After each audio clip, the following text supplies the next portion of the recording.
से मत कहो, किसी से मत, चुपचाप मौन होकर सह जाओ। तुम्हारा स्वामी विधान करके तुम्हें दुख भेजा है तो बहुत बड़ा उसमें कोई सुख है। वो मंगल भवन है, तुम्हारा मंगल होने नहीं दे सकता। दिखाई दे सकता है कि अब अमंगल हो गया हमारा, अमुक अमुक अमुक, कुछ नहीं।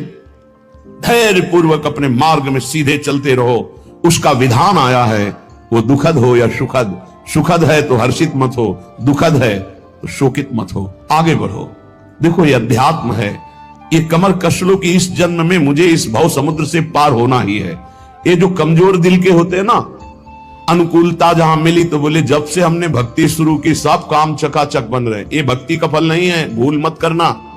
ये तुम्हारे सुकृत चल रहे हैं इसलिए है, और जिस दिन दुष्कृत का फल आएगा उस दिन भक्ति करते हुए भी कदम रखना मुश्किल हो जाएगा, पग पग पर तुम्हें दुख मिलेगा। इस सिद्धांत को समझ लीजिए तो कभी आप निराश नहीं होंगे, शूरवीर होकर आगे बढ़ते रहेंगे। जो हमारी भक्ति है नई फसल है, और इस फसल की जो आनंद वृत्ति है वो भगवदानंद है, ज्ञानानंद है, अखंडानंद है, प्रेमानंद है। वो भोगानंद नहीं है, विषयानंद नहीं कि भगवान की बड़ी कृपा जो चाहो वो भोग मिल गए।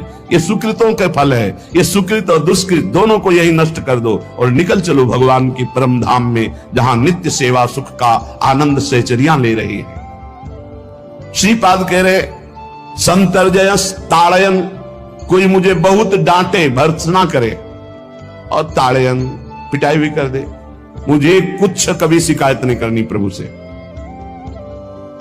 देख रहे हैं ना, वो उन्होंने विधान किया है ना कि इसको पीटो, तो हम चुपचाप पीट लेंगे, किसी से नहीं कहना। रहीमन मन की मन व्यथा रखिए मन में गोए, सुनिठ ले हैं लोग सब बांटने, इसलिए असंगो हम। असंग किससे कहें अपने दुख सुख की बात? अपना दिल तो दिलवर को दे दिया, जो बीते सो दिल तो उनके पास है, वो तो जाने दुख सुख की बात, हम क्या जाने, हम तो बस आपके हैं।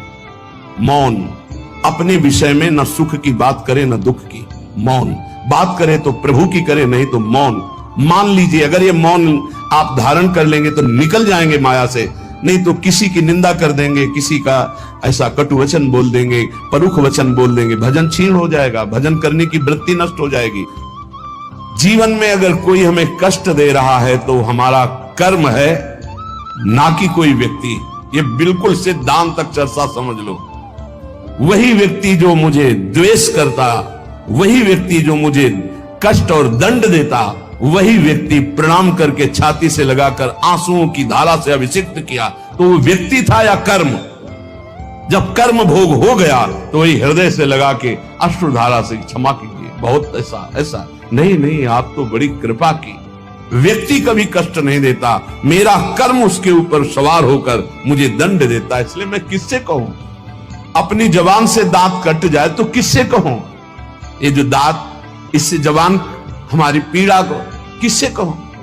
अब अपने हाथ से चोट लग जाए किसको कहूं? ऐसे सब आत्मस्वरूप हैं, हमारा कर्म ही उनके ऊपर सवार होकर हमें दंड दे रहा। इसलिए भाई श्रीपाद का सिद्धांत जो कह रहे कि अगर भगवत प्रेम प्राप्त करना है तो मुंह बंद।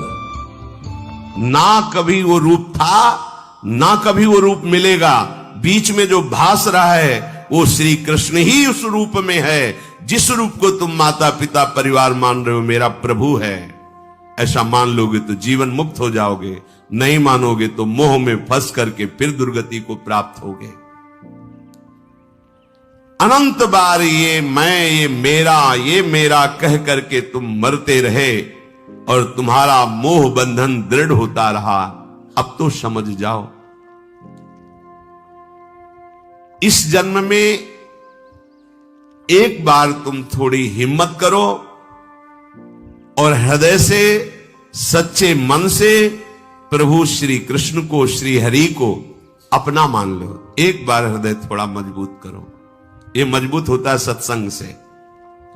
और पुकारो कि प्रभु मेरे हो आप, पुकारो मीरा जी की तरह, मेरे तो गिरधर गोपाल दूसरो न कोई, है ही नहीं दूसरा। जैसे आप कह दो फिर ये सब वास्तविक नहीं है, केवल भास रहा है, तो हंसी आती है।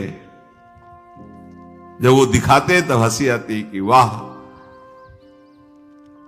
बड़े प्रवीण हो आप, छुपने में बड़े प्रवीण हो, छुपा छुपी का खेल ऐसे छुपे हुए तुम जान ही नहीं सकते ये प्रभु हो सकता है भला।